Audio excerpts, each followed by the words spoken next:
Só na minha de bobeira, como quem não se preocupa. Olhar o tempo que passa sem nem ligar, andar na rua. Só os meus pés me dão asas pra chegar onde eu quero. Só minha mente organiza meus planos pra esse inferno. Pra fugir sigo em frente, a vista do qual eu busco. Hoje pro que eu quero, nada me impede. Aqui nesse mundo, deixo pra trás todas as vozes que me dizem não. Meu dia tá traçado e não existe proibição. Viajar. Cada vez que el tiempo mata los segundos, una vida pasa delante de mí. Me sonríe, me traiciona y me atormenta, como si de lejos solo fuera a disparar.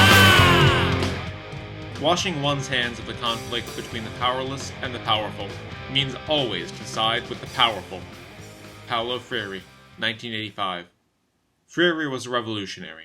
He transformed education for the impoverished and training for educators, and envisioned education as the seedbed of large-scale revolution for a more equal society. Freire's vision was shaped by his childhood in Brazil during the Great Depression, when he and his family lived in desperate poverty. He was too distracted by hunger to pay attention in school, and his province was so poor that violent bandits called cangaçal became folk heroes.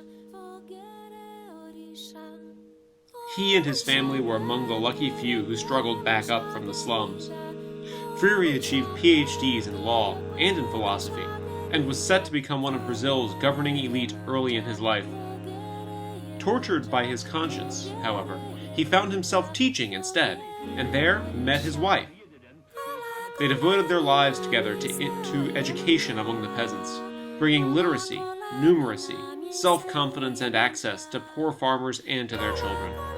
Freire experienced harrowing days and nights of fearing police retribution for his activism. He encountered the terrible effects of superstition, ignorance, poverty, and oppression. And he discovered the role that education, or lack of it, played in that oppression. He decided that education itself was an ideological act, which crippled or empowered the people who received it. Freire called the standard oppressive methods of education the banking model. By seeing the teacher as a kind of depositor to the student's information bank, the students become passive, helpless, almost irrelevant. The teacher is assumed to be socially and intellectually superior to the student, to possess important knowledge which makes the student's own knowledge and experiences seem worthless. In the end, the banking model reinforces a hierarchical, destructive social structure, which enables oppression. In response, Freire pioneered a new vision for education, one he called dialogical. An equal dialogue, stemming from the student's life knowledge, and with teachers acting as guides and relationships, would make learning more to the student's benefit and less to the teachers. If students and teachers approached one another as enablers of growth, as social equals with similar goals, no one would be conditioned into hierarchy and mutual oppression. This kind of education would let people see their oppressive worlds clearly. It would let them emerge from what he called submersion in and identification with a crushing social system. And what happens when people see an oppressive system for what it is? Revolution.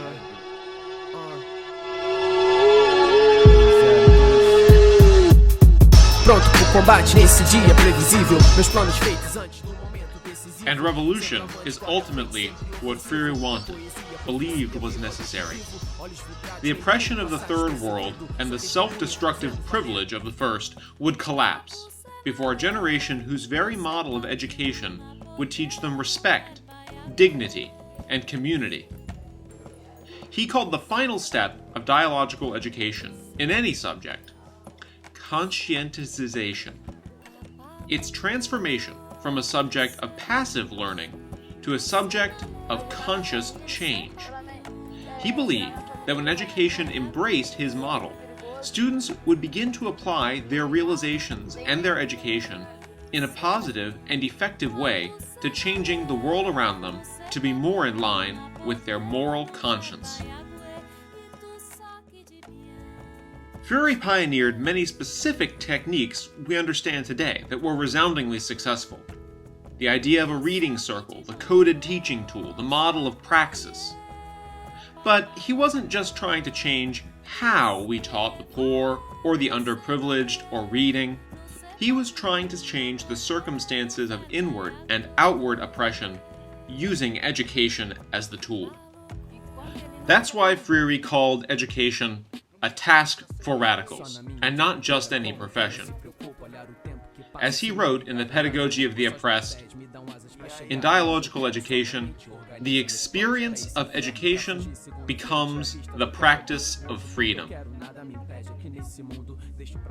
And now that we've introduced so many of Freire's techniques in form to our education, isn't it time we introduced their spirit to our classrooms as well? Se esgota na rotina, só tranquilidade volta sozinho, uma bela mina. Eu fujo desse mundo e dos conflitos desse meio. Sou eu quem dito as regras, não importa onde eu estiver.